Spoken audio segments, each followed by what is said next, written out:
ॐ नमो भगवते वासुदेवाय। वसुदेवसुतं देवं कंसचाणूरमर्दनं देवकी परमानन्दं कृष्णं वन्दे जगद्गुरुम्। विश्वप्रकाशुनकु వెలియేడలో నీడ విశ్వప్రకాశునకు వెలియేడలో నీడ శాశ్వతునకు హింప జన్మమిక నేల విశ్వప్రకాశునకు వెలియేడలో నీడ సర్వపరిపూర్ణునకు సంచారమిక నీడ నిర్వాణమూర్తికి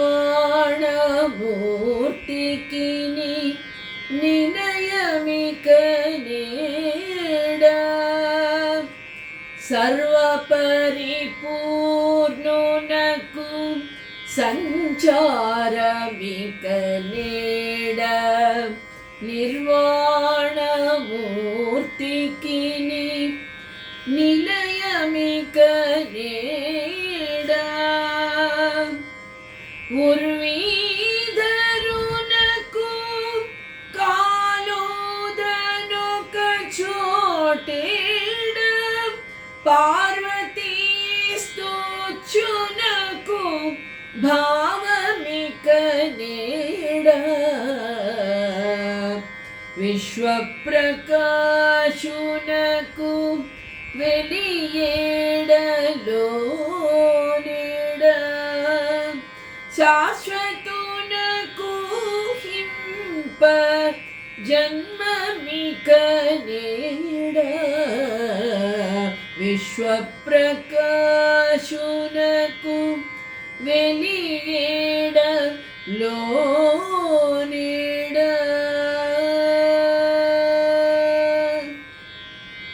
ఆత్మబంధువులారా, భగవద్భక్తులారా, మనము క్షేత్రజ్ఞ విభాగ యోగంలో చివరి అంకానికి వచ్చాం. అన్నమయ్య చెప్పినట్లుగా విశ్వప్రకాశునకు వెలియేడలో నీడ అంటే అంతా కూడా వ్యాపించి ఉన్నాడు. ఆత్మ పరమాత్మగా అన్ని దిక్కులా ఈ 14 లోకాలలో ప్రతి ప్రాణిలో కూడా ఆయన నివసించి ఉన్నాడు అని చెప్పాడు అన్నమయ్య. అలాగే క్షేత్రజ్ఞ విభాగ యోగంలో క్షేత్రజ్ఞునికి క్షేత్రానికి ఏమాత్రము సంబంధం లేదు. అయినా క్షేత్రజ్ఞుడు ఉన్నంత వరకే క్షేత్రానికి విలువ ఉంటుంది. ఆత్మ ఉన్నంత వరకే ఈ శరీరము అనేక రకాలైనటువంటి బంధాలతో, అలాగే బాధలతో, సుఖ సంతోషాలతో అన్ని విధాలా కూడా అనుభవిస్తూ ఉంటుంది. అది లేని పోని బాధలు పెట్టుకొని ఆత్మ పరమాత్మతో సంబంధము లేకుండా ఎప్పుడైతే ఉంటుందో ఈ శరీరం యొక్క బాధలు మాత్రమే అనుభవిస్తూ ఉంటుంది. కానీ ఆత్మ పరమాత్మలో ఐక్యమైన తర్వాత ఈ శరీరంతో ఆత్మకు సంబంధము లేదు. అదే ఆ స్వామి చివరి అంకంలో చెప్పబోతూ ఉన్నాడు. ఓం శ్రీకృష్ణ పరబ్రహ్మణే నమః. శ్రీమద్భగవద్గీత క్షేత్రజ్ఞ విభాగ యోగః. శ్రీభగవాన్వాచ అనాదిత్వాన్ నిర్గుణత్వాత్ పరమాత్మాయమవ్యయః శరీరస్థోపి కౌంతేయ న కరోతి న లిప్యతే. అనాదిత్వా నిర్గుణత్వా పరమాత్మాయ పరమాత్మాయం అవ్యయం అవ్యయ అని చెప్తూ ఉన్నాడు. అంటే ఇక్కడ అనాదిత్వ, ఎప్పటి నుండో ఆత్మ ఉంది, స్థిరంగా ఉంది. చంచలంగా ఉన్నది శరీరము మాత్రమే, చేసిన కర్మలను బట్టి. అదేవిధంగా ఇక జన్మించడము, మరణించడము ఇవన్నీ కూడా శరీరానికే ఉన్నాయి, కానీ ఆత్మకు ఇవేవి కూడా లేవు. నిర్గుణత్వం, నిర్గుణతో కూడినటువంటి ఆత్మ. పరమాత్మ ఏ విధంగా నిర్గుణుడో ఆత్మ కూడా అంతే. ఏ విధంగా అంటే సూర్యుని యొక్క ప్రతిబింబము నీటి యందు పడుతూ ఉంటుంది, కానీ ఆ నీరు సూర్యుడికి అంటుకుంటుందా?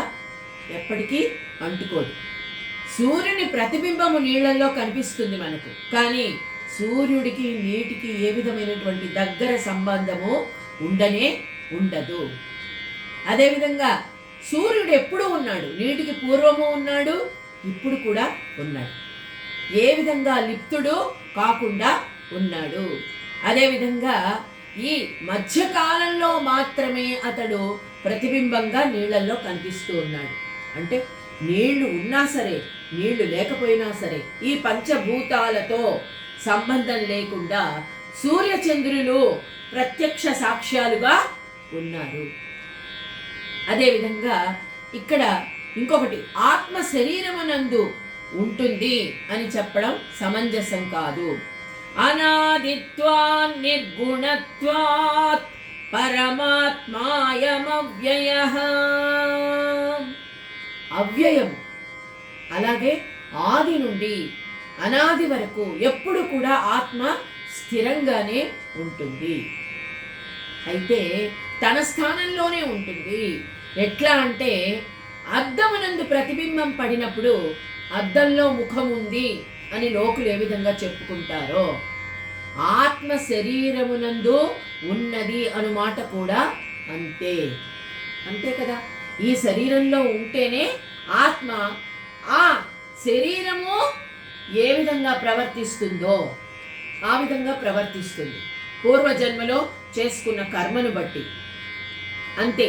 అది మానవుడైనా సరే, ఏదా నీటిలో ఉన్నటువంటి జీవి అయినా సరే, భూమి మీద తిరిగేటువంటి జీవి అయినా, ఆకాశంలో ఎగిరే పక్షి అయినా సరే, శరీరము మాత్రమే మారుతుంది. శరీరాన్ని బట్టే ఆత్మ ప్రవర్తిస్తూ ఉంటుంది. అంతేకాకుండా ఇంకొక ఉదాహరణ, వాయువుకు ఇసుక రేణువులతో ఎప్పుడైనా సంయోగం ఉంటుందా? అంటే వాయువు ఎగిరినప్పుడు, వాయువు ఎక్కువగా వీచినప్పుడు ఇసుక రేణువులు ఎగురుతాయి, లేదా ఇసుక కదలకుండా స్థిరంగా ఉంటుంది. అదేవిధంగా ఆకాశానికి భూమికి ఎక్కడైనా సంబంధం ఉంటుందా? ఆకాశానికి భూమికి ఉన్నంత తేడా అని చెప్తూ ఉంటారు మన వాళ్ళందరూ కదా. ఆకాశానికి భూమికి ఎప్పుడు అవి రెండు కలుసుకోవు. అయితే వాయువు ఎగిరినప్పుడు భూమి మీద ఉన్నటువంటి రేణువులు, మట్టి రేణువులు ఎగురుతాయి. అలాగే వర్షం కురిసినప్పుడు భూమి చల్లబడుతుంది, భూమి దున్నబడుతుంది. అదేవిధంగా వ్యవసాయము చేస్తారు. అదేవిధంగా అగ్నిని, పత్తిని రెంటిని కలిపి బంధించడానికి అవుతుందా? అగ్ని యొక్క స్వభావం ఏమిటి? ఎక్కడ ఉన్నా సరే మొత్తము అంటుకుంటుంది, తగలబడిపోతుంది అగ్ని. పత్తి చాలా సున్నితంగా ఉంటుంది. పత్తి చాలా సున్నితమైన స్వభావం కలది. అగ్నిని, పత్తిని రెండిని కలిపినప్పుడు ఒక్కసారే దగ్ధమైపోతుంది. పత్తి అంతా కూడా దహించి వేస్తుంది అగ్ని. ఆ రెండింటికి సంబంధం ఉందా? ఎటువంటి సంబంధము లేదు. అంటే ఆత్మ శరీరంలో ఉన్నంత వరకు మాత్రమే ఆ ఫలాని వ్యక్తి, ఆ ఫలాని జీవి, ఆ ఫలాని పక్షి, ఆవు, దూడ, కుక్క, ఈ విధంగా మనము చెబుతాం. కానీ ఈ శరీరంలో నుండి విడివిడిన తర్వాత ఆత్మకు రూపమే లేదు. అదేవిధంగా సర్వవ్యాపిగా వ్యాపించి ఉంటుంది. రెండు విరుద్ధమైనటువంటి దిక్కులకు యాత్రికులు ఎప్పుడెప్పుడైనా ఎదురుపడరో అదేవిధంగా ఆత్మకు శరీరానికి ఎటువంటి సంబంధము లేదు. కర్మ ఉన్నంత వరకు, కర్మ చేసినంత వరకు అనుభవించాలి. కాబట్టి ఆత్మ చైతన్య రూపంలో శరీరంలో ఉంటుంది. ఏ విధంగా ప్రకాశానికి అంధకారానికి సంబంధం లేదు, అలాగే జీవికి ఏ విధంగా జీవించి ఉన్నటువంటి ప్రాణికి మృతునికి సంబంధం ఉందా? చైతన్యం ఉన్నంత వరకు జీవిస్తాడు. ఏ ప్రాణి అయినా సరే చైతన్యం పోయిన తర్వాత అది ఎవ్వరైనా సరే, రాజైనా సరే, పేదైనా సరే, అలాగే ఎక్కడ ఉన్నా సరే మృతుడు అన్నటువంటి వాడు కట్టెతో సమానమే. అదే ఇక్కడ చెప్తున్నాడు. శరీరస్థోపి కౌంతేయ న కరోతి న లిప్యతే. ఈ శరీరము పంచభూతాలతో నిర్మించబడింది, అలాగే కర్మబంధాలతో బంధించబడింది. కర్మబంధాలు ఇవన్నీ మనం చేసుకున్నటువంటి కర్మను బట్టి మనకు అనేక విధాలైన బంధాలు ఈ జీవితంలో బంధించబడి ఉంటాయి. జనన మరణములు అనేటువంటి సుడిగుండంలో తిరుగుతూ ఉంటాడు మానవుడు మనం చేసుకున్న కర్మను బట్టి. ఈ శరీరము ఎట్లాంటిది అంటే కాలుడు అనే అగ్ని యొక్క ముఖంలో పడిన ఒక చిన్న వెన్నముద్ద లాంటిది. అంతే కదా. మరణం ఎప్పుడు సంభవిస్తుందో ఎవరికి తెలియదు, ఎంత గొప్పవారికైనా. మరణం సంభవించినప్పుడు ఎక్కడ ఉంటారో, ఏం చేస్తూ ఉంటారో, ఎలాంటి వారైనా సరే నిమిషంలో అగ్నిలో కరిగే వెన్న ముద్దలాగా కరిగిపోవలసిందే. అదేవిధంగా ఈగ తన రెక్కలను విదిలించుకున్నంత స్వల్ప కాలంలోనే చైతన్యము ఎగిరిపోతుంది, జీవిని వీడి వెళ్ళిపోతుంది ప్రాణం కదా. ఈగ తన రెక్కలను విదిలించుకుంటుంది. ఎంతసేపు? ఈగ చాలా చిన్నది, దాని రెక్కలు ఇంకా చిన్నది. అది విదిలించుకునేంత కాలంలోనే చైతన్యము వీడి వెళ్ళిపోతుంది. దానికోసమని ఎక్కడ లేని ఆశ, మోహము, పాశాలు వీటి వెంటపడి మానవుడు ఎంత బాధపడుతూ ఉన్నాడో మనందరికీ తెలుసు. అంతేకాదు ఈ శరీరంలో నిమిషం అగ్నిలో పడిందంటే నిమిషంలో బూడిద అయిపోతుంది. అలాగే చనిపోయిన తర్వాత రాబందులు కూడా పీక్కు తినవచ్చు, నిమిషంలో మాంసపు ముక్కల కింద మారిపోతుంది. అంతేకాదు ఏదీ లేదు, ఆ మట్టిలో పూడ్చిపెట్టినప్పుడు పురుగుల ప్రోగులాగా మారిపోతుంది. కాబట్టి ఈ శరీరము శాశ్వతమైనదా? కానే కాదు. అర్జున, శరీరస్థోపి కౌంతేయ న కరోతి న లిప్యతే. కానీ ఆత్మ ఎట్లా ఉంటుంది? శరీరంతో ఏమాత్రము సంబంధం లేకుండా, లిప్తంగా, ఏ సంబంధం లేకుండా ఉంటుంది. శాశ్వతమైనది. ఆత్మ అనాది, శాశ్వతము, నిర్గుణము, నిరహంకారము. శరీరంలో ఉన్నంత వరకే దానికి అహంకారం. శరీరం మరణించిన తర్వాత, ఈ శరీరం నాశనం అయిపోయిన తర్వాత ఆత్మకు అవేవి కూడా అంటవు. నిరాభాస, ప్రకాశము, ఇక అప్రకాశము, అల్పత్వము, గొప్ప, తక్కువ, పేద, రాజు, ఇవన్నీ ఆత్మ శరీరంలో ఉన్నంత వరకే కదా. శరీరము నాశనం అయిపోయిన తర్వాత ఆత్మకు ఎటువంటి సంబంధము లేదు, నిర్లిప్తంగా హాయిగా ఉంటుంది ఆత్మ. అయితే మూగదా అని చెప్పడానికి లేదు. సృష్టితో పాటు జన్మిస్తోందా ఆత్మ? కాదు. సృష్టి సంహారంతో నాశనం అవుతోందా? కాదు. ఉత్పత్తి, స్థితి, నాశనాలకి ఈ మూడింటికి సంబంధం లేనటువంటిది ఆత్మ.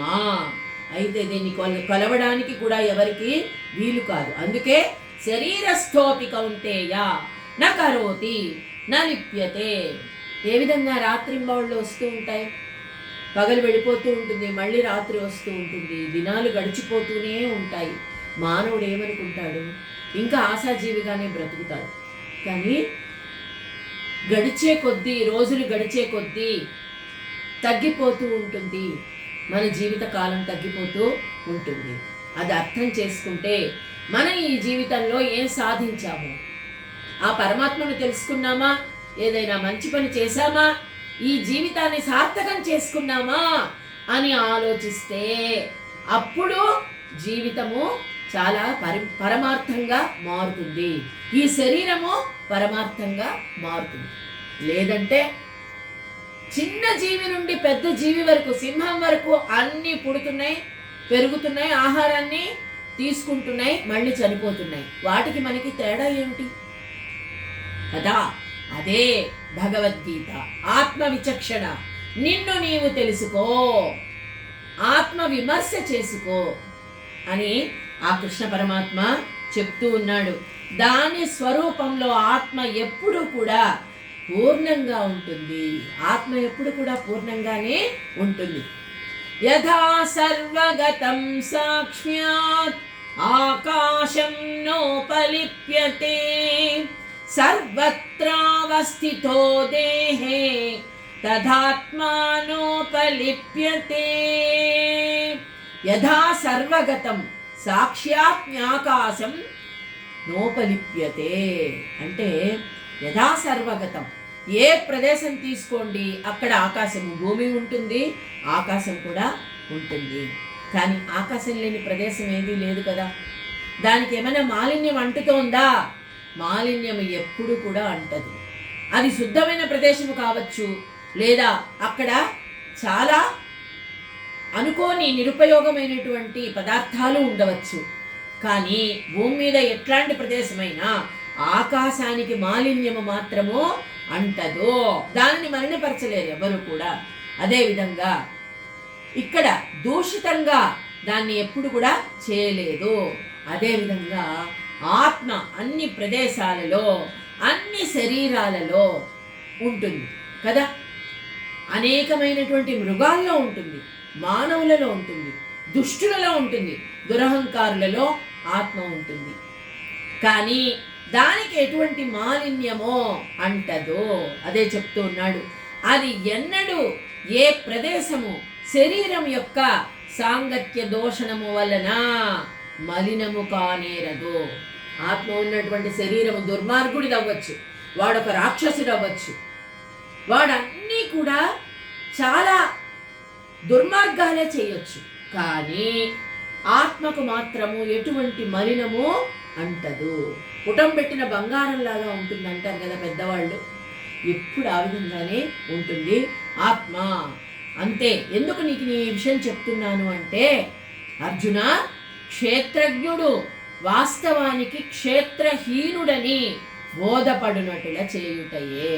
క్షేత్రజ్ఞుడు అంటే ఆత్మ, క్షేత్రం అంటే శరీరం.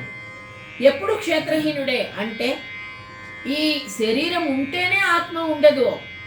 అన్ని దిక్కులా సర్వవ్యాపిగా ఎప్పుడు కూడా స్థిరంగా తన స్థానంలో తను ఉంటుంది. కానీ శరీరం మాత్రము తను చేసుకున్న కర్మలను బట్టి ఉత్పత్తి, స్థితి, లయం, పుట్టుక పుట్టించేస్తాడు ఆ స్వామి. కానీ ఆ తరువాత పెరిగే పరిస్థితులను బట్టి, మనం చేసుకున్న కర్మలను బట్టి ఆ విధంగా పెరుగుతూ మంచి సత్వగుణాలతో కూడినదైతే మంచి శరీరంగా పేరు గడిస్తుంది, కీర్తిని గడిస్తుంది, అందరితో మంచి పేరు తెచ్చుకుంటుంది. లేదా దుర్మార్గమైనటువంటి పనులు చేస్తూ, అందరినీ బాధ పెడుతూ, హింసిస్తూ, తమో గుణంతో చివరికి నశించిపోతుంది. కానీ ఎప్పటికీ నిలిచి ఉండేది మంచి పేరు మాత్రమే. అందుకే మన పెద్దవాళ్ళు చెప్తారు, ఏదీ నిలవదు, ఈ ఆస్తులు నిలవవు, ఈ భవనాలు నిలవవు, ఈ సంపద నిలవదు, కానీ మీరు నడుచుకునే ప్రవర్తన, మీరు మాట్లాడే మాట, ఇతరులను ఆదరించే తీరు, ఇవే అందరూ చెప్పుకుంటారు ఎప్పటికీ. అందుకనే ఆత్మ ఎప్పుడు కూడా ఈ క్షేత్రహీనుడిగానే ఉంటుంది అని చెప్తూ ఉన్నాడు. యథా ప్రకాశయత్యేకః కృష్ణం లోకమిమం రవిః క్షేత్రం క్షేత్రీ తథా కృష్ణం ప్రకాశయతి భారత. యథా ప్రకాశయత్యేకః అంటే ఇక్కడ క్షేత్రానికి క్షేత్రజ్ఞుడికి ఉన్న సంబంధం ఎట్లా ఉంటుంది అంటే, దీప ప్రకాశానికి ఇంటి పనులెల్లా చేయబడతాయి కదా. అదేవిధంగా కానీ ఆ దీపానికి ఇంటికి అపారమైనటువంటి భేదము ఉంది. దీపం పెట్టినప్పుడు దీపం వెలుగులో మనం అన్ని పనులు చేసుకుంటాము. అర్జున, కొయ్య లోపల అగ్ని ఉంటుంది కదా, మనందరికీ తెలుసు. కొయ్య లోపల అగ్ని ఉండును. అంత మాత్రం చేత అగ్నియే కొయ్య అని చెప్తామా? లేదు కదా. కట్టెలలో అగ్నిని వెలిగించినప్పుడు మనం అనేక విధాలుగా ఉపయోగించుకోవచ్చు. ఒక శరీరాన్ని కాల్చడానికి ఉపయోగపడుతుంది. అదేవిధంగా మనం రోజు ఇంట్లో వంట చేయడానికి ఉపయోగపడుతుంది. అలాగే చలి కాల్చుకోవడానికి ఉపయోగపడుతుంది, చలి కాచుకోవడానికి ఉపయోగపడుతుంది. ఒక కట్టె అగ్ని. కానీ అగ్నిలో కొయ్య లేదు.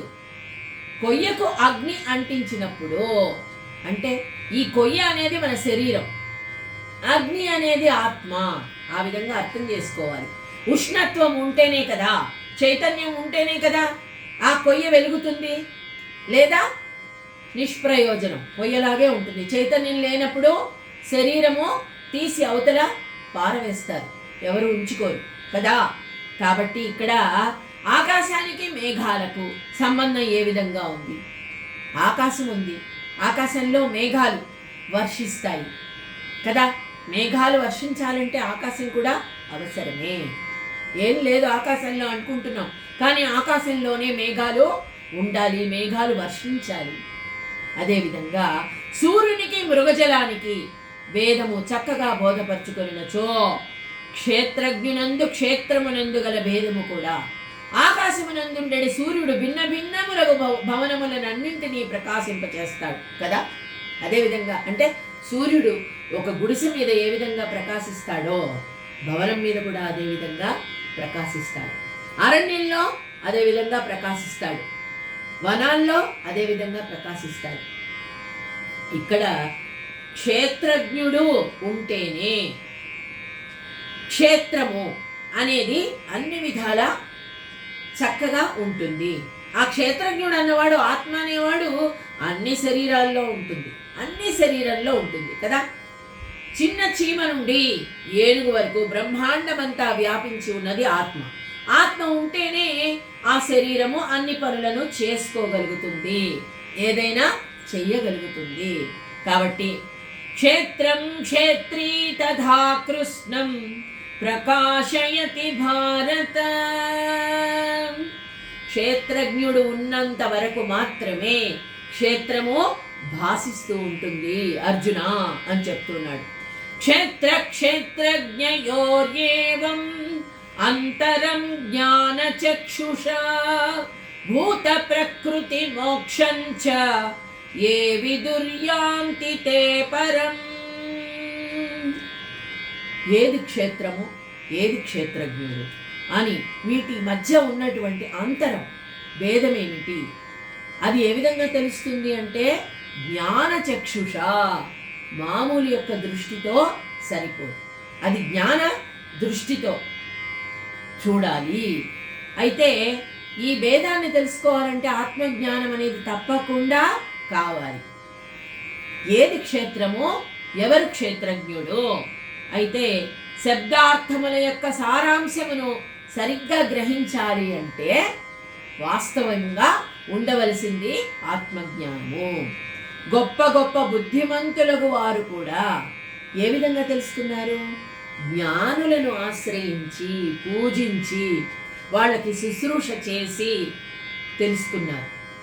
పెద్ద పెద్ద గురువుల దగ్గరికి వెళ్ళారు, అంతా నాకే తెలుసు, నాకంటే ఎవరు గొప్పవారు కాదు, అహం బ్రహ్మస్మి, అహంకారం ఉన్నంత వరకు ఎవ్వరికి ఈ భేదము బోధపడదు. అన్నిటికీ మూలము అహంకారమే. అహంకారాన్ని పక్కకు పెడితే తప్ప దేవుడెవరో జీవుడెవరో ఎప్పటికీ తెలుసుకోలేరు. అసలు నీవెవరో తెలుసుకో. అదే రమణ మహర్షి చెప్తూ ఉన్నారు, మొట్టమొదట నీవెవరో తెలుసుకుంటే భగవంతుడు అన్నవాడు నీకు అర్థమవుతాడు. నీవెవరు, ఎక్కడి నుండి సృష్టించబడ్డావు, ఈ భూమి మీదకి ఎందుకు వచ్చావు, నీకు కూడా కొన్ని పనులు అప్పగించబడ్డాయి, ఈ కారణ శరీరానికి ఏం చెయ్యడానికి వచ్చావు, అది నీవు తెలుసుకున్నట్లయితే భగవంతుణ్ణి నువ్వు తెలుసుకోగలుగుతావు. అయితే ఇది ప్రాప్తించుట కోసమే మహనీయులు శాంతి అనే ధనాన్ని ఖర్చు పెడతారు అర్జున. ధనం ఖర్చు పెట్టడం గొప్ప కాదు. నువ్వు సంపాదిస్తున్నావా? ఎప్పుడైనా గుర్తు పెట్టుకోవాలి ఒక్క విషయం, మనము ధనాన్ని సంపాదిస్తాము కానీ ధనము మనల్ని సంపాదించదు. ఎప్పుడు కూడా ఒక్క మనిషిని కూడా సంపాదించదు. డబ్బు సంపాదించవచ్చు నువ్వు, కానీ మనుషులను ధనం సంపాదించదు. అర్థమైందా? అంటే ఒక మనిషిని శాంతితో ప్రేమతో మనిషి యొక్క మనసును గెలుచుకోవాలి, అంతేకాని నీకున్న డబ్బును ఖర్చు పెట్టి ఆ విధంగా కాదు.